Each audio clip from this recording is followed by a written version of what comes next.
अस्सलाम वालेकुम जी। ते मैं जिला बहावा नगर च बोलदा भी हाँ। मजदूर बंदा मेरे ना फायदा होते मैं मजदूरी करन आया एक हथ औलाद छड़ गई मैनू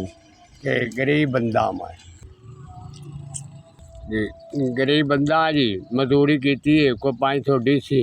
ये जेड़ा दिता साइया वो दारू जाला इस्ता मैं जी मैं जी सज्जा ही करना तो सज्जा ही खाना औलाद उलू छड़ गई सारी कला दम में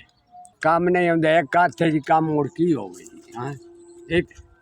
मेरे को तो जी दवाई जो गई गुंजाइश का नहीं जी मैं दवाई ले लवा आज छड़ गई सारी एस जी वी